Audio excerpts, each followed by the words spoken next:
So the Gentile Empire introduction to the book of Daniel continues. The time of the Gentiles, we're seeing Gentile kingdoms in this introduction. And just before Christ comes, all nations will gather against Israel. Is that not happening today? Even our own president seems to be arrayed against Israel. Today, all nations are lining up in opposition to Israel, setting the stage for Christ's return. Zechariah chapter 12 gives an important clue to the exact time, that event, when all nations will come against Jerusalem.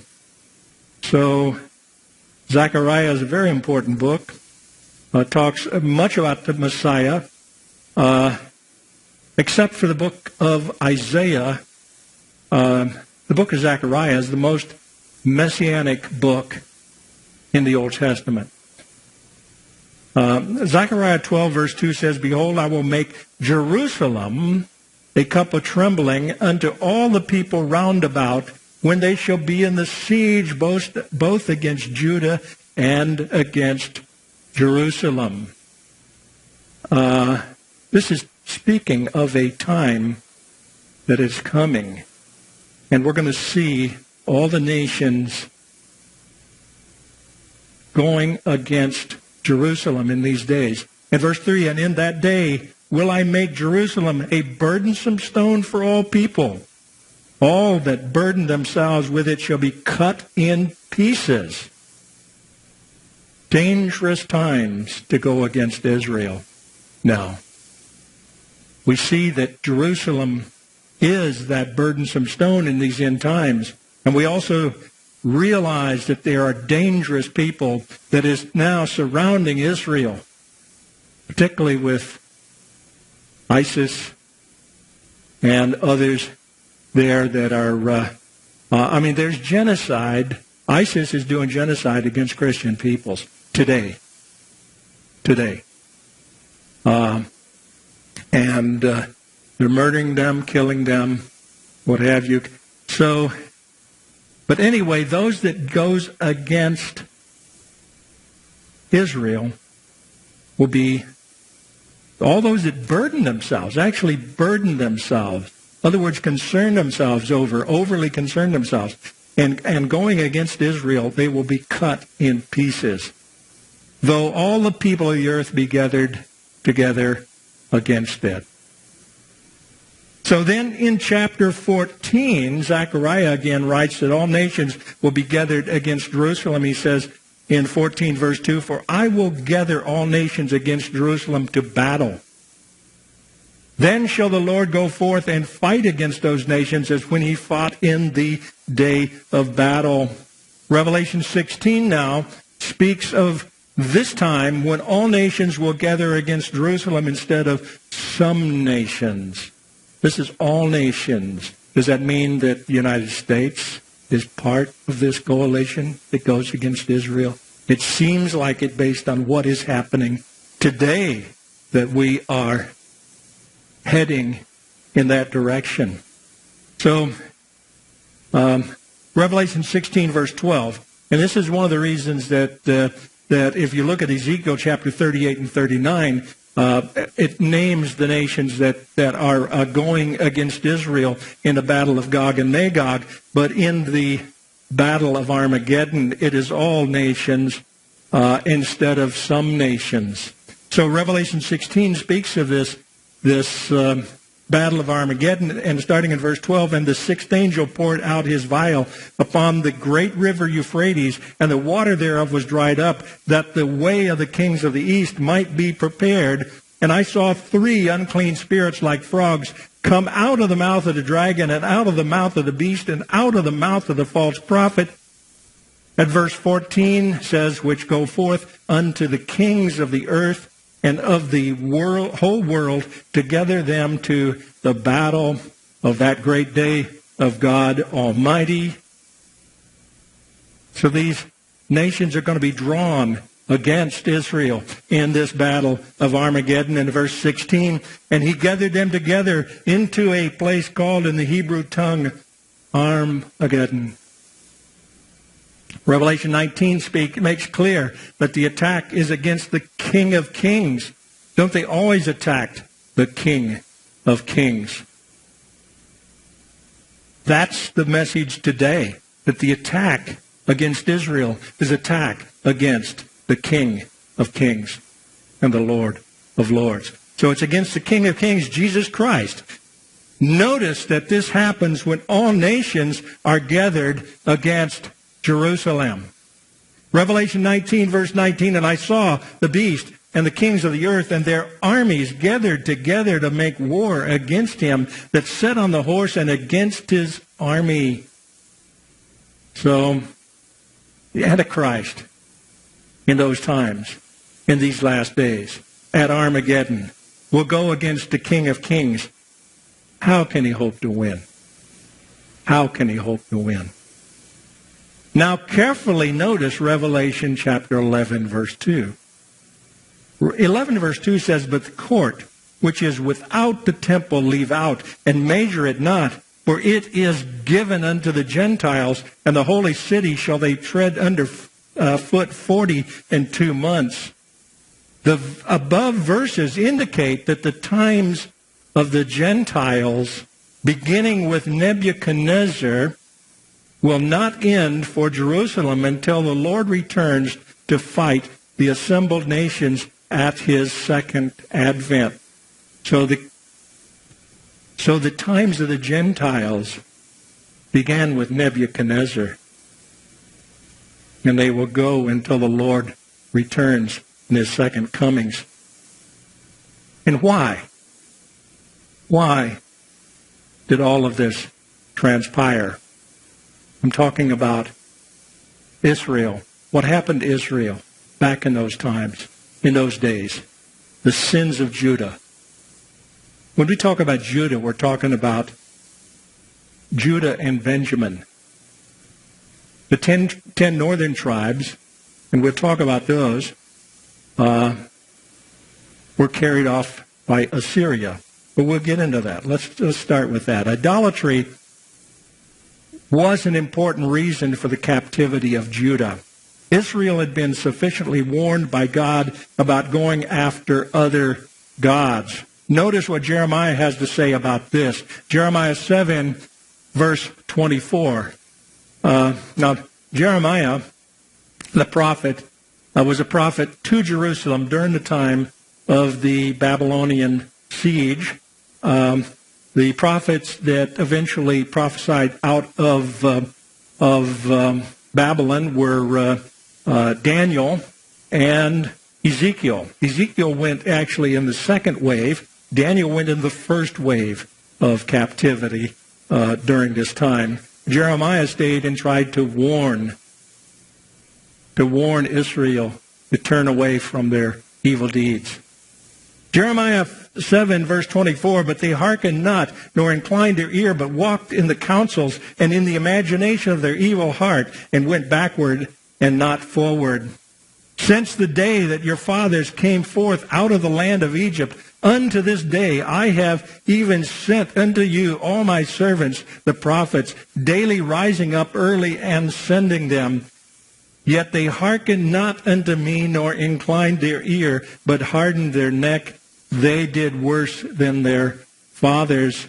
For the Lord hath rejected and forsaken the generation of his wrath.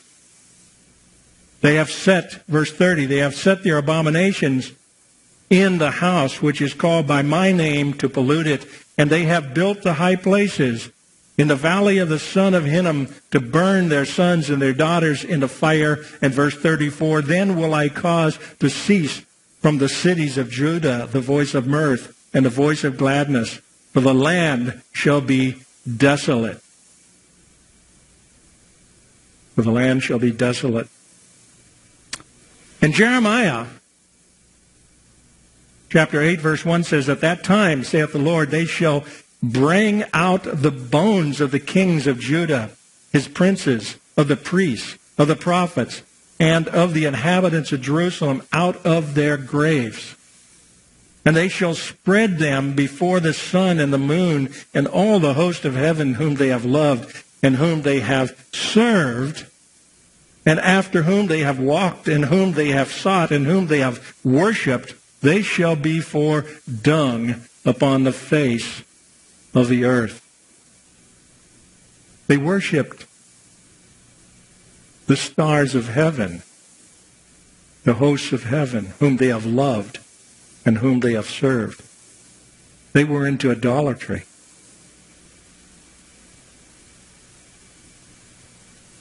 And verse 3, and death shall be chosen rather than life by all the residue of them that remain of this evil family, which remain in all the places whither I have driven them, saith the Lord of hosts. Now don't let the world tell you. Many in the modern church today believes that God has totally forsaken Israel. That is not the case. The purpose of the tribulation that is coming upon this world is for the salvation of the Jewish nation. And there are many, many Jewish people today that are coming to their Messiah, recognize Jesus Christ as their Messiah and turning to Him. So do not burden yourself with Jerusalem in these last days. Never, never go against God's people. He will deal with them, and He has a time and a place to deal with them. But first, the time of the Gentiles is upon us. And after the Babylon captivity, idolatry was never again a problem for Israel. When they came back, idolatry was not their problem. They had other problems. But idolatry was not the problem that it was. The Gentiles are to be saved. That was in God's plan from the beginning. I can show you that in some of the verses we'll look at. The times of the Gentiles begins with Nebuchadnezzar and ends with the second advent of Jesus Christ. God's plan was that salvation would be offered to all, including Gentiles, and Nebuchadnezzar would play his part in that plan. Nebuchadnezzar was used of God. You see, God uses the good, the bad, and the ugly in this world to fulfill His plan. He knows what is going to take place before it happens. He knows the beginning from the end. So He knows the plan. Isaiah has much to say about that. The salvation of the Gentiles. And because of that, you're here today. A prophecy of Jesus Christ. Isaiah chapter 11, verse 1, and there shall come forth a rod out of the stem of Jesse, and a branch shall grow out of his roots, and the Spirit of the Lord shall rest upon him, and the Spirit of wisdom and understanding, the Spirit of counsel and might, the Spirit of knowledge and of the fear of the Lord. And verse 10, and in that day there shall be a root of Jesse, which shall stand for an ensign of the people. To it shall the Gentiles seek, and his rest shall be glorious. Isaiah chapter 42, verse 6. I, the Lord, have called thee in righteousness, and will hold thine hand, and will keep thee, and give thee for a covenant of the people, for a light of the Gentiles. So God had a plan, and has a plan. You can depend on it. And you can depend on Him bringing about the end-time events that are found in the Scriptures today. And we'll talk about these things in the study of the book of Daniel. Now, verse 7, to open the eyes, the blind eyes, to give out the prisoners from the prison, and them that sit in darkness out of the prison house. That's what Jesus came to do. open the blind eyes. We are living in a time when most eyes, I believe, most are blinded. They're blinded to the perversions and entertainment of the world. Isaiah 49, verse 6, and he said, "It is a light thing that thou shouldst be my servant, to raise up the tribes of Jacob and to restore the preserved of Israel. I will also give thee for a light to the Gentiles, that thou mayest be my salvation unto the end of the earth." He rose up Israel, but he had a plan for the rest of us. These verses are clear. It wasn't just Israel from Abraham on that he was focused on. He was focused on the entire world of people. Aren't you glad you have a God that loves you so much? Isaiah 60, verse 1, "Arise, shine, for thy light is come, and the glory of the Lord is risen upon thee. For behold, the darkness shall cover the earth, and gross darkness the people. But the Lord shall rise upon thee, and his glory shall be seen upon thee. And the Gentiles shall come to thy light, and kings to the brightness of thy rising." Israel has fulfilled these prophecies. They are a light to the world, and they don't know it, because they haven't accepted their Messiah. Isaiah 66, verse 19, "And I will set a sign among them, and I will send those that escape of them unto the nations, to Tarshish, Pul, and Lud, that draw the bow, to Tubal and Javan, to the isles afar off, that have not heard my fame, neither have seen my glory, and they shall declare my glory among the Gentiles." God has not forsaken Israel. He's not forsaken you. Isaiah 66, verse 23, "And it shall come to pass that from one new moon to another, and from one Sabbath to another, shall all flesh come to worship before me, saith the Lord." His plan is that all will come to worship him.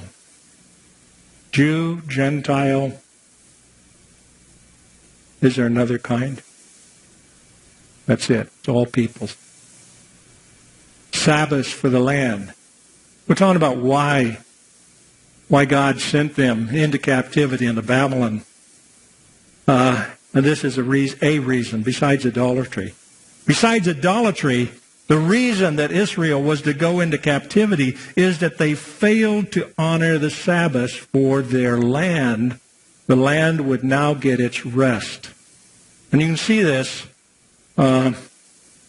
beginning in 2 Chronicle chapter 36, verse 2. "And them that had escaped from the sword carried he away to Babylon, where they were servants to him and his sons until the reign of the kingdom of Persia." And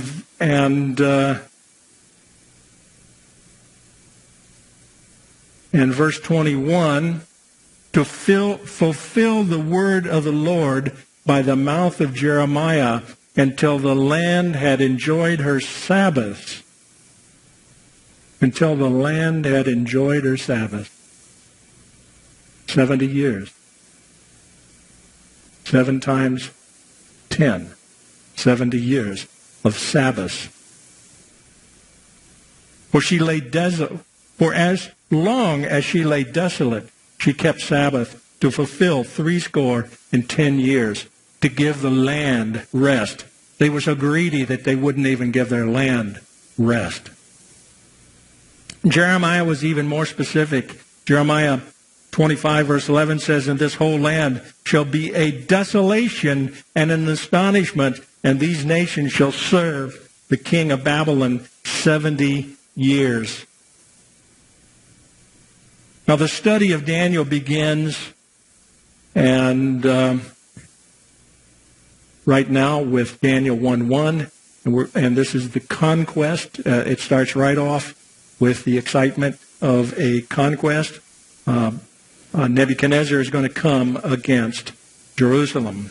Daniel 1:1, in the third year of the reign of Jehoiakim, king of Judah, came Nebuchadnezzar, king of Babylon, unto Jerusalem and besieged it. This first conquest of Jerusalem occurred in 605 BC. It was in this conquest that Daniel and the brightest and the best of the Hebrews were carried captive to Babylon in the summer of 605 BC. Notice it was the brightest and the best. After World War II, we saved the brightest and the best of Germany, brought them, split them up. Russia took some, we took some. They became our leading scientists and engineers and what have you in this country. I think it was called Operation Paperclip or something like that. And this was going on at that time. He was looking for the brightest and the best. And as we will see as we go through Daniel, Daniel was certainly the brightest of the brightest. And in this first verse, the language is Hebrew. Therefore, the perspective and viewpoint is the Hebrew people. What led to this defeat of Jerusalem? What led to it? Let's journey back in Israel's history to see a splitting of the people. Now, splitting the kingdom. At the end of King Solomon's reign, in 975 BC, roughly about the time that King Solomon died, a revolution caused by religious apostasy and excessive taxation split Israel into two parts. Israel composed of 10 tribes and Judah composed of Judah and Benjamin. So there was civil war in the land. 2 Chronicles chapter 10 speaks of the oppression of Rehoboam, whom the people wished to make king. He was the one that would become the king of Judah. He failed to heed the advice of the elders and thus split the kingdom. 2 Chronicles 10:6 says, and King Boam took counsel with the old men that had stood before Solomon his father while he yet lived, saying, what counsel give ye me to return answer to this people? In verse 7, and they spake unto him, saying, if thou be kind to this people, and please them, and speak good words to them, they will be thy servants forever. And verse 8, he didn't want to listen to the gray-haired wise men of Judah, but he forsook the counsel. Actually, he took the advice of the younger people without experience, without wisdom. Verse 15, so the king hearkened not unto the people. Verse 16, the people answered the king, saying, what portion have we in David? In other words, the people are saying, particularly if we're talking about the northern tribes now, they're saying, what place do we have now? You're not taking their advice. You're oppressing us with taxation and with other things.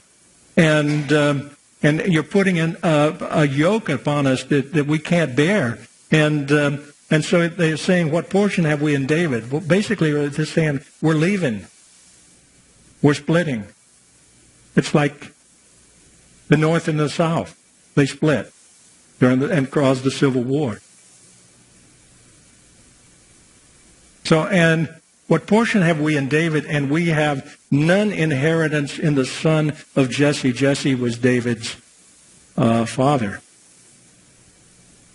And every man to your tents, O Israel, and now David, see to thine own house. So Israel, the 10 northern tribes, are telling the sons of Jesse, the son of David, to see to your own house. We'll create our own. So all Israel went to their tents. So there was a split. But as for the children of Israel that dwelt in the cities of Judah, Rehoboam reigned over them. In verse 19, in Israel, the northern 10 tribes rebelled against the house of David unto this day. So they were split. They split. So the Assyrians now, they came along, and right above the northern part of Israel is where the 10 tribes resided. Judah resided around Jerusalem in the south, and there was Judah and Benjamin down there, who were still remaining as part of the kingdom of Judah. And so the Assyrian conquest began in 722 BC. The northern kingdom apostatized more than Judah, and both went through 300 years of civil strife until finally Assyria conquered the northern 10 tribes and carried thousands into captivity to Nineveh.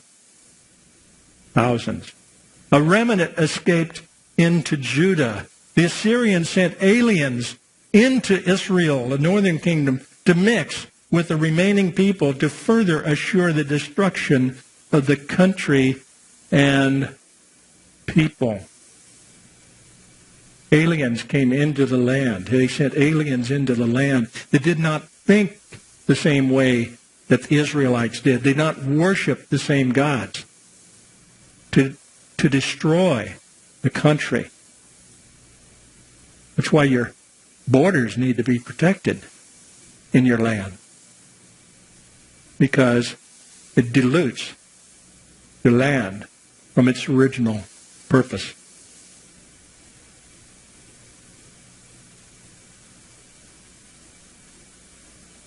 After conquering the northern kingdom, the Assyrians next turned their sights on Judah. They wanted the whole thing. They pushed south to Judah, but by the intervention of God, the Assyrians were defeated and Judah was preserved. God was going to give them one more chance. Judah, instead of repenting and returning to keep the laws of God, entered into apostasy and rebellion. He gave them a chance, but apostasy and rebellion came along. Therefore, God withheld his protection, and 100 years later, the Babylonian Empire, which had absorbed the Assyrian Empire, came against Judah and conquered Jerusalem. The fall of Jerusalem, 605 BC. So this is approximately a little over, or maybe around 100 years later. The fall of Jerusalem came by the hand of Babylon, who had conquered the Assyrians. So Jehoiakim, the king of Judah, was morally corrupt and unsympathetic to the condition of his people. Are your leaders sympathetic to the condition of his people, of their people? He encouraged and worshipped the worshiping of idols. He tried at first to deal with Nebuchadnezzar, but after having delivered Jerusalem to Nebuchadnezzar, reneged and attacked the Babylonians. He was slain by Nebuchadnezzar, and his body left to rot outside the gates of Jerusalem. All this time, Jeremiah is prophesying, by the way, telling him, what to expect. Daniel specifically mentions Jeremiah in regarding desolations of Jerusalem and the captivity of 70 years. In Daniel 9:2, we find, I, Daniel, understood by books, and this is at the end of the 70 years. I, Daniel, understood by books the number of the years whereof the word of the Lord came to Jeremiah the prophet, that he would accomplish 70 years in the desolations of Jerusalem. Now, this fall of Jerusalem was prophesied by both Isaiah and Jeremiah. But by the same token, Daniel could see by reading the writings and prophecies of Jeremiah that the captivity was coming to an end in Babylon. And so the prophecy was about to be completed, and Israel would be returning to Jerusalem. God sends them out, but he always brings them back. They're back in the land now. Those that haven't returned are able to return if they choose. Captivity, tribulation, and promise. Isaiah had previously prophesied to King Hezekiah of Judah, who had bragged to the Babylonians of his treasures. Don't brag about your treasures. Isaiah 39, verse 5, then said Isaiah to Hezekiah, "Hear the word of the Lord of hosts.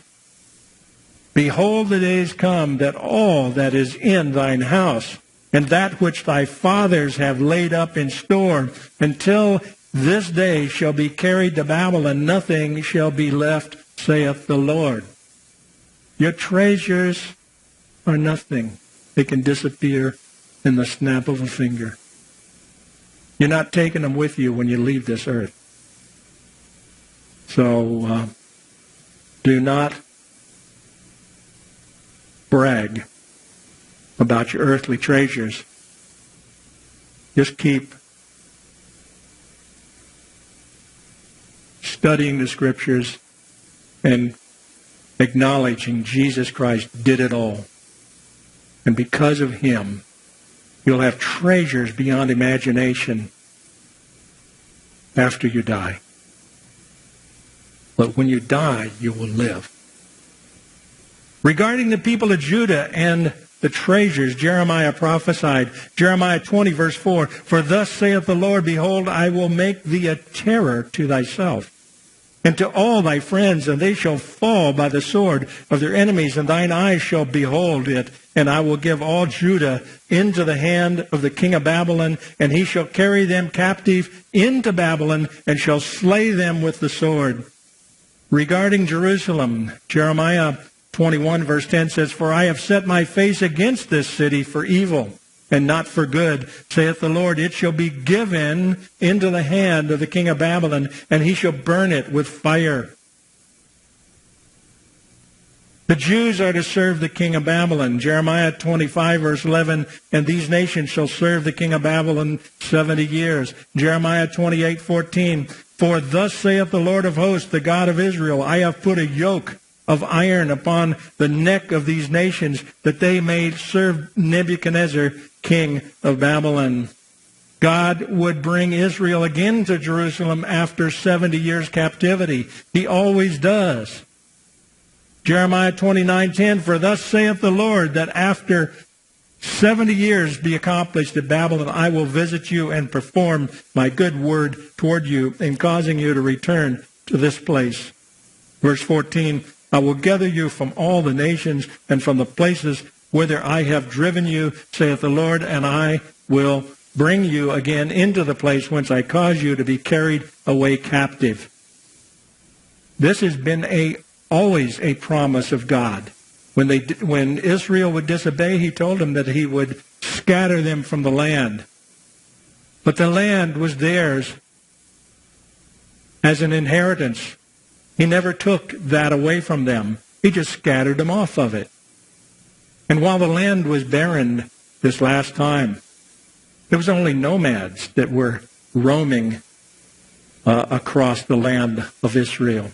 It was a barren wasteland. Mark Twain traveled to Jerusalem, and he said you couldn't hear a sound at the gates of Jerusalem. It was empty until God brought Israel back after World War II, planted them back in their land, and suddenly it became a garden place for the rest of the world.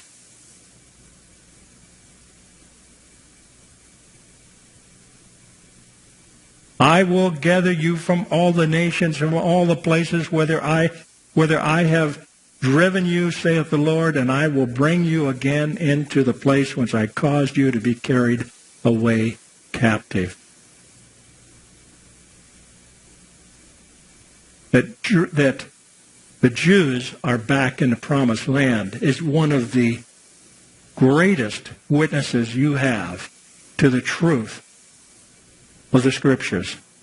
Just as Israel went into captivity for 70 years and was restored by God, there will be 7 years of tribulations, during which time the Antichrist will kill and oppress.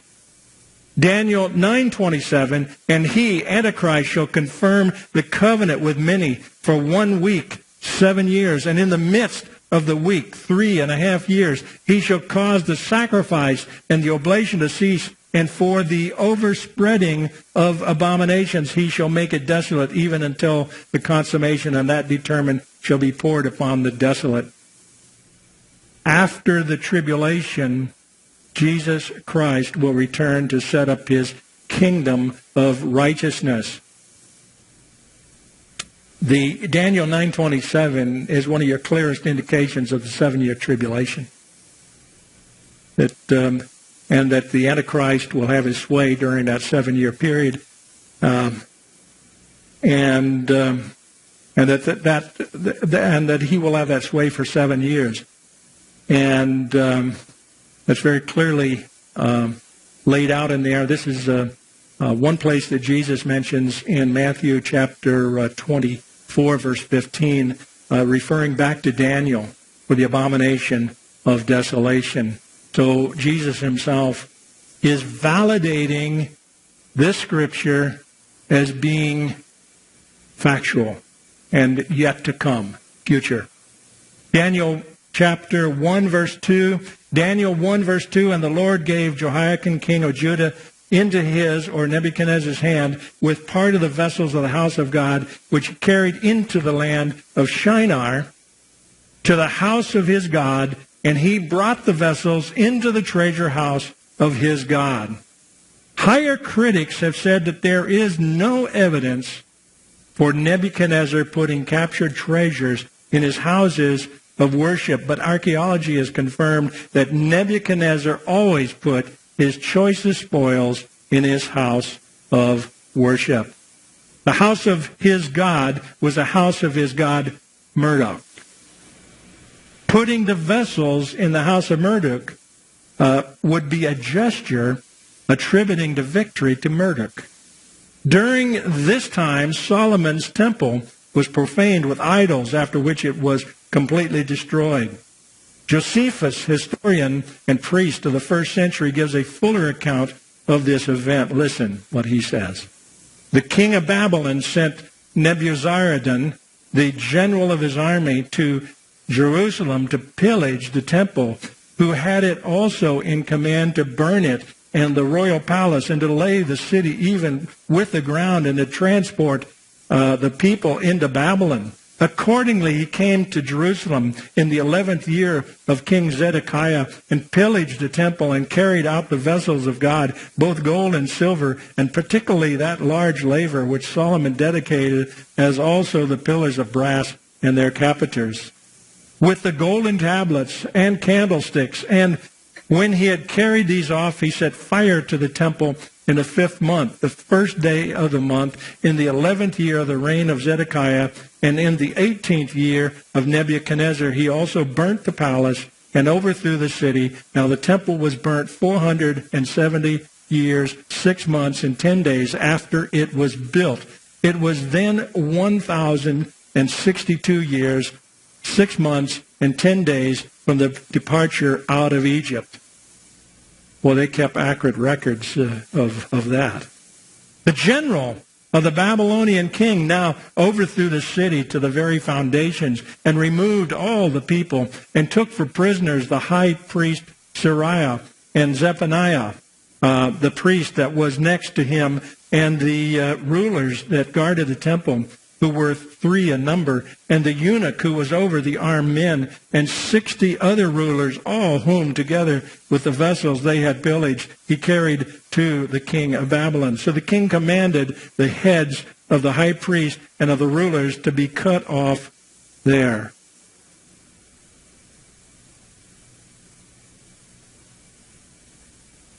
Some final thoughts about Daniel chapter 1, verses 1 and 2. Israel was judged and carried off to captivity for disobedience, moral depravity, and abandoning God in their minds. Never abandon God in your minds. Always, always keep God foremost in your thoughts. Today our nation has departed from serving God and seeks after the same idols that Israel consorted with. We're doing it. You can see it. We as a nation have also abandoned God in our minds. You can go downtown here on the Strip.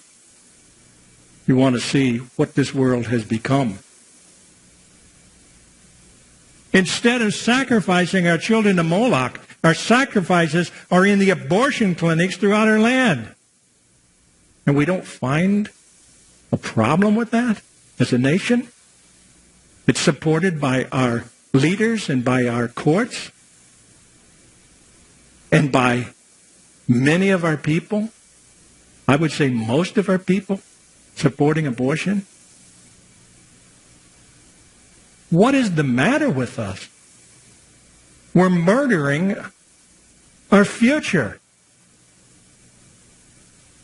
We have gone over to the Roman system and have substituted the Colosseum of Rome with the Sunday worship, a simulated blood sport of the NFL, rather than honoring and worshiping God in our local churches. That's what your VCR is for. What do you call it today? I don't think it's VCR anymore, but it's your recorders. If you have to watch the NFL, don't watch it Sunday morning. Go to church. Go to church. Set your recorders if you want to. We seek pleasure and material things that entertain for a short time and then are cast away instead of the eternal treasure that will satisfy eternally. When will judgment come on this unbelieving world when even the Christians don't truly believe in their hearts? America has lost its sense of shame, said Ravi Zachariah some years ago. And it's even worse today. Our president appears to have forsaken the warnings of God and has threatened to abandon Israel. Genesis 12, verse 3, and I will bless them that bless thee, and curse him that curseth thee, and in thee shall all families of the earth be blessed. Do not curse Israel. You will pay the price. Judgment is sure to come. In